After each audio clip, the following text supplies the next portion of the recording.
Beyond the newsroom, where untold story is revealed. BTN Media Beyond the newsroom gwe mukutu ate gwasalawo okubeeranga gokuweereza ekyo ekisinga njagala okubeeranga mbeebaza mwenna abalabi baffe era batugoberedde kabanga kaneno mwe mutufudde ki kye tuli era buli kadde ke mweyongera okutwagala gye tukomaate okufuuka ab'enjawulo n'okubanga tubaleetera ekyo ekisinga. Prime Minister Owa Nabbanja Musafiri era wuno abiguddeko agudde mu mbi amaziga akaaba mangi. Lwaki akubiddwa abadde atya? Ebuvanjuba nebugwanjuba ewaka wasigalawo ewasinga. Beyond the newsroom gwe mukutu ogukuleetera ekyo ekisinga. Katiranga naffe ng'oyita ku noti 771 44 53 ne noti 744 26 45 na bino bikulu tetulanga bafere tetulanga basawo ba kinnansi n'abagwa mu koowa eryo. Mwebale kutuwagira. Thank you. Bino byonna mbikuleetedde ogenda kubeera ate nga obimanya mu maaso awo. Pastor Wilson Bugembe ali maziga ag'ekika ekya waggulu, omu ku abo banywanyi bamubadde ku lusegere era nga be bamu ku babadde empajirwaga mu kivulu kye wali eri ku Serena afudde mu bulamu bw'ensi eno. Pastor Bugembe ali maziga ag'ekika ekya waggulu. Buli sekino mwali ku internet olutalo olugenda maaso n'okubanga luyenda luli wakati wa Kasuku ne Tamale emirundi Junior mbikuleeteddeko ko nabyo okubeeranga obimanya baritisa amaira. Muna NRM wono n'abidde Gino Museveni mu ngalo n'agamba nti ffe twasulawo abantu baffe abaali batuwagala abaali batumanyi wano mu Buganda ne tugenda maaso n'okubanga tuwemuka ne tweyambulira Kyagulanyi omwana owaffe mutabani wa Sentamu neraba bootusudde mu guluka n'otatufaako ensimbi zonna n'ozimalira ku abo opposition abatakuwagira na kuwagira.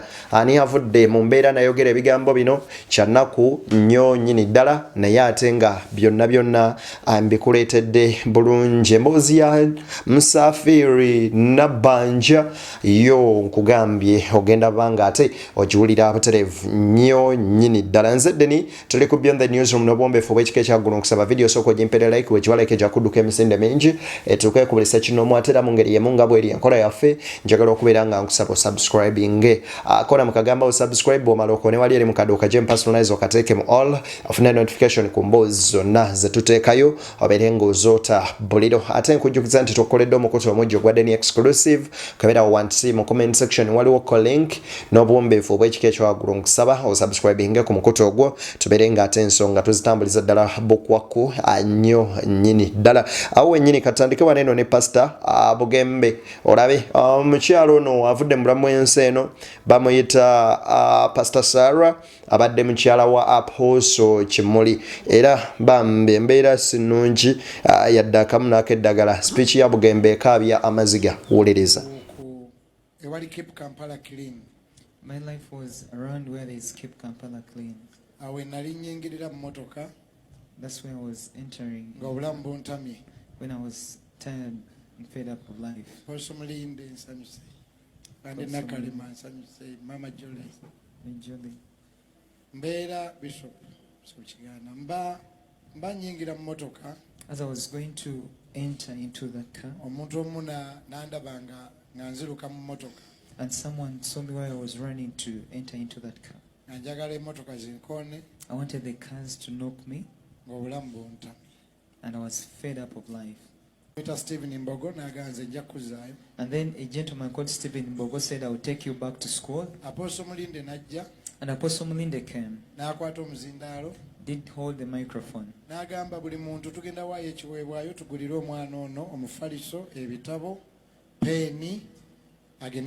And he said, we are going to give an offering. Everyone, we are going to buy for him a mattress and every scholastic material. They got hold of a basket and they gave me money. Till today, to always hold that basket and help another child. And that's how I returned back to school. And Mr. Mbogo took me back to school. Mama Prosi was still around at that time. And she asked me, what do you want me to do for you? And I told her, I want to learn how to play the keyboard.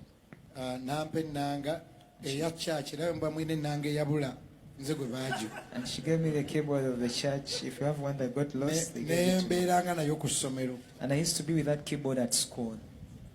Pastor Chimuli. As I was getting out, he whispered to me and told me, have you seen that lady there? That is my wife.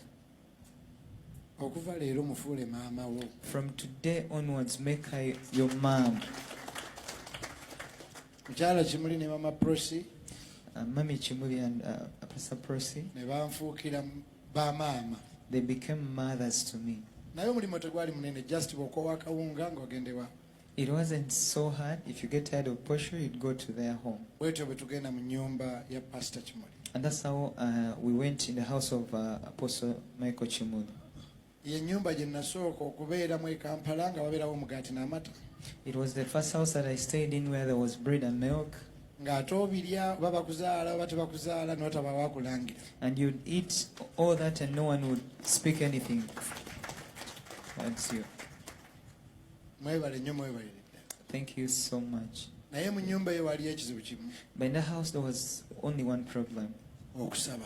Prayer. Pastor Wilson Bugembe munaku eyechika ekya waggulu mukuwa speech ye ngayogera ku mukyalo ono Mami Sarah abanji mwenna gwe mumanyi nga mukyala Apostle Chimuli bambi amaziga gamuyisemu agamba tomanyi ki kyekiwulikika naki kyekifaanana ng'omuntu eyali atudde mu maaso go ku lunaku olwokutaano nga oyimba najja n'akufuuwa ne ku nsimbi n'akugamba mwana wange olaba tutuuse wano ddala Katonda atujje wala n'owulira essimu ekukubirwa ku lunaku olw'Emmande ng'ekugamba nti omanyi maama gwe badde naye ku Friday ahavudde mulamu w'ensi eno. Bugembe agamba kino kyamukubye enkyukwe ya waggulu nnyo nnyini ddala era mu bigambo bye Pastor Wilson Bugembe agamba mu butuufu ensi eno si nnyangu yadde akamu n'akeddagala.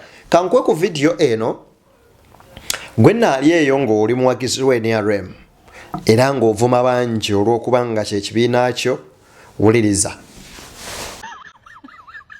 Vokati nzotantewa nzongeza kumpachi na kamero kakakulemyo kumpa na buyomba bunenyo kulipa olimba bulimbi ansasa tabali wangu ohimba bulimbi bada Uganda kulimba limba ko tukulonda ngo twefula makubo line mu kufamu ko tuyagala kulaba kakati nayo tandise tudade na tugwirane na tuleko babu waino mwana okukyalo na tumweleka ndo tukwagala baka sibete baba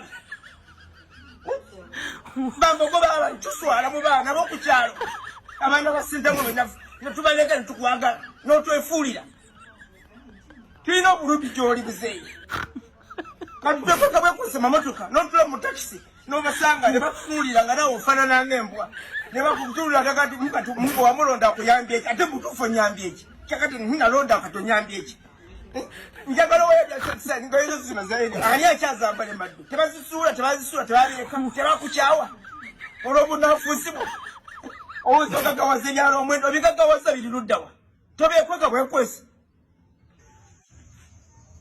kati abaso gagano gafa muzee bubunafuusibwa olwakalu katuuse nonekweka omusajja omu yagamba kigambo kusirika kintu kikulu mu bulamu bw'ensi eno.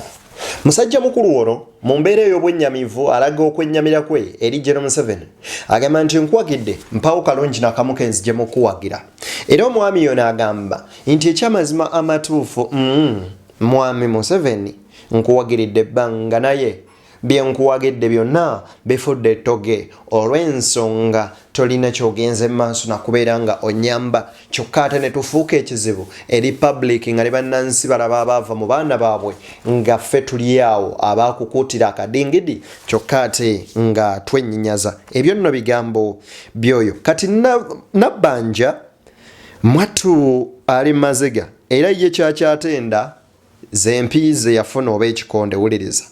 Ekikonde kyali kizijemu eriiso bakuba Ekikonde kunganwanirira era bakabannange driver wa Kasiriivu yeyankuba Ekikonde baali bazitidde ku kkubo naye ng'amazima he attempted to to harm me.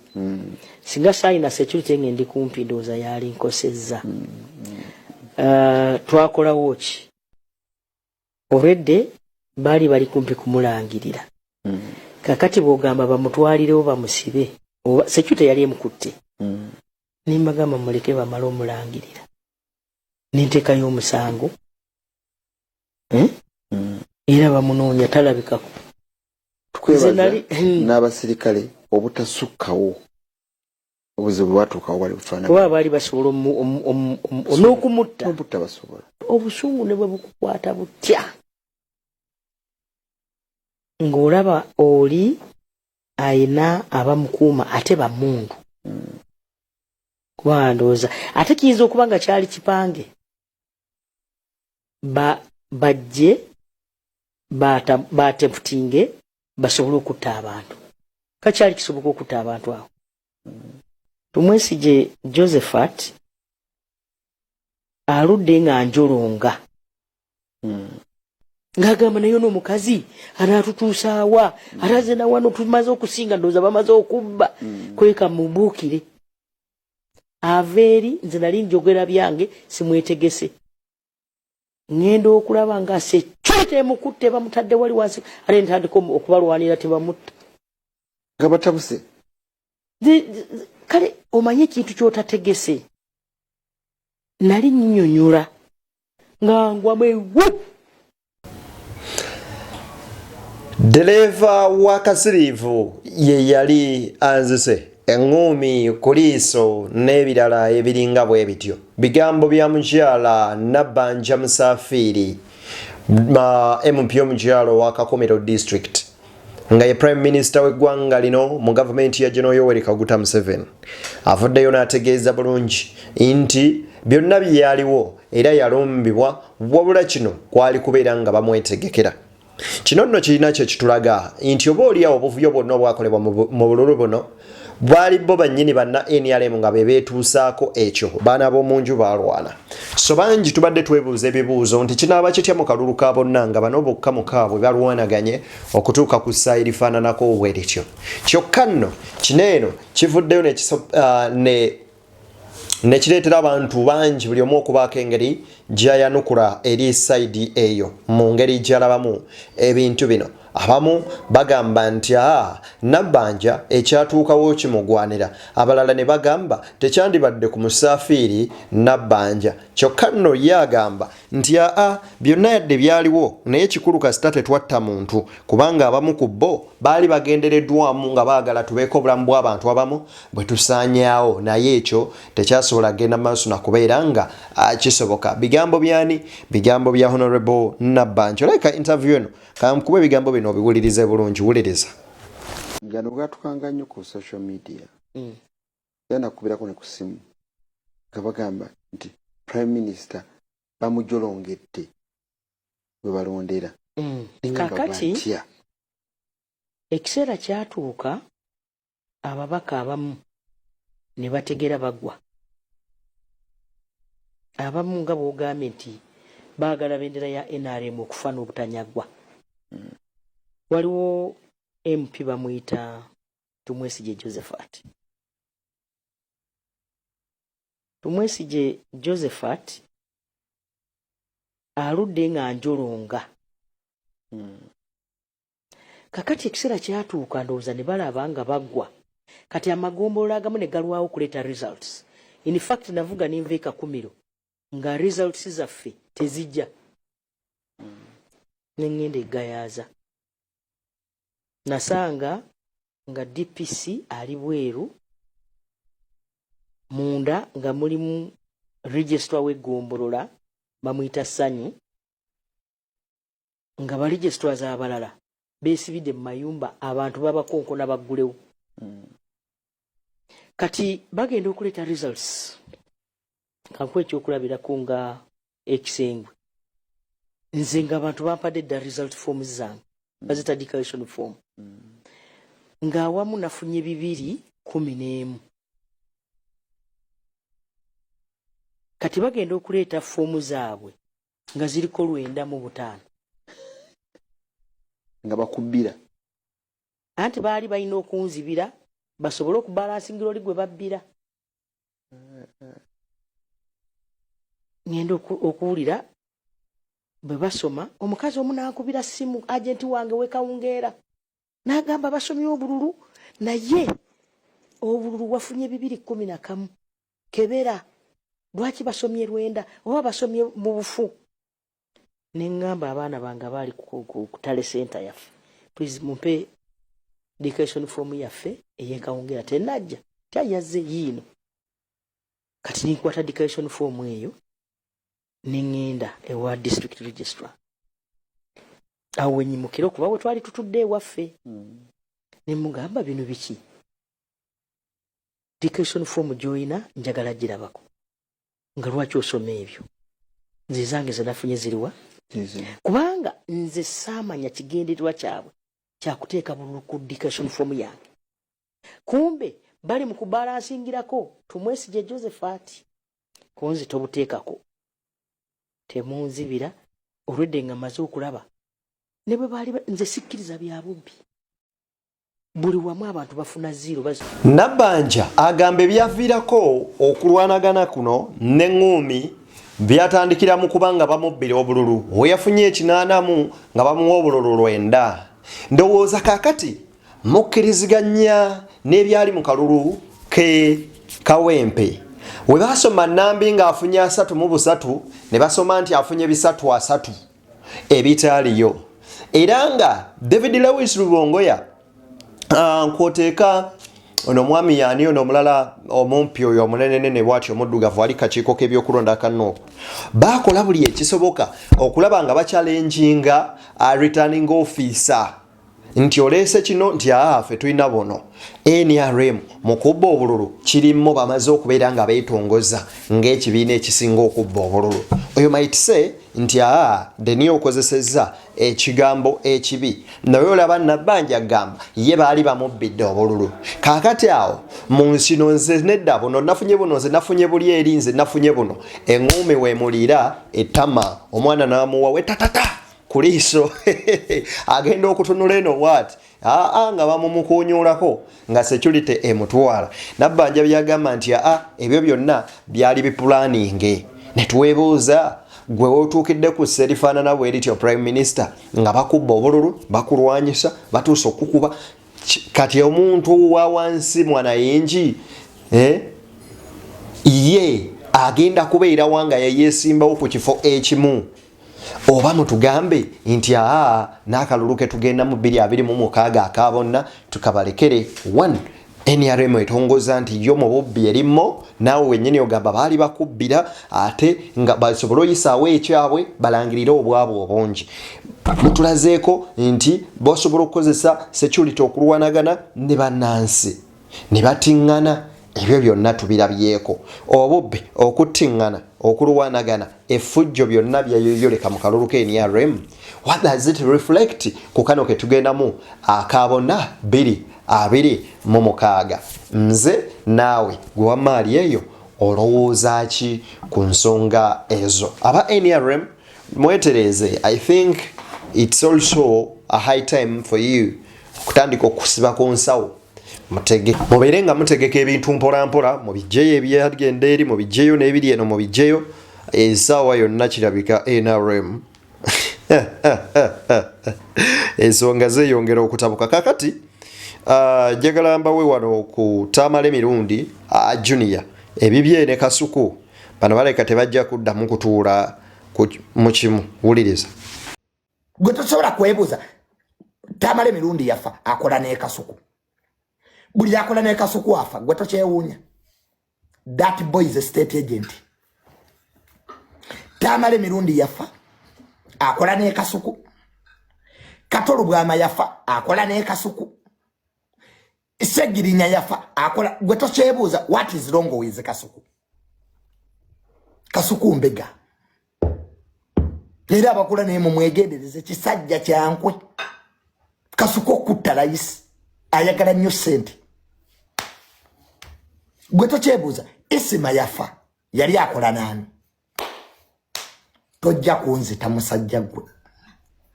Pulaani zo zonna ez'okumpa obutwa Kasuku nazitegeera. Wali oyagala kumpa butwa You were paid to kill me. I know you. Era bwe busungu kati obukuluma. Nakutegeera. Biru yayika ddayo bagambe. Kasuku ddayo bagambe nti olwo tagenda kufanga isima. Ne government nempa abakuumi. Because olukwe lwaliwo olw'okunzita. Abakuwa sente Kasuku ddayo bagambe. Nti tugenda ku. If you say gundi state agent ayagala kunzita state agent ate government yampa abakuumi, then ekibuuzo kye tuyinza okwebuuza, who is a state agent?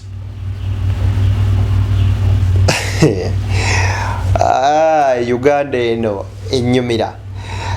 Bano nno bavuddewo olutalo sinziggu lwe bali mu kuyombagana n'okubeera nga balwanagana. Wabula simanyi wa watuufu we lugenda kuba nga lubakomya. Kasuku yagambye nti omwaka keguweze nga mirundi afudde banega kaneeveemu njogerere Junior nange mmubuulire nti kino ne kiri.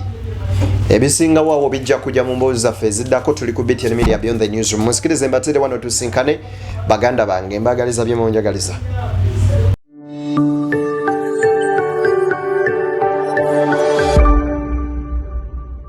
Beyond the Newsroom, where untold story is revealed.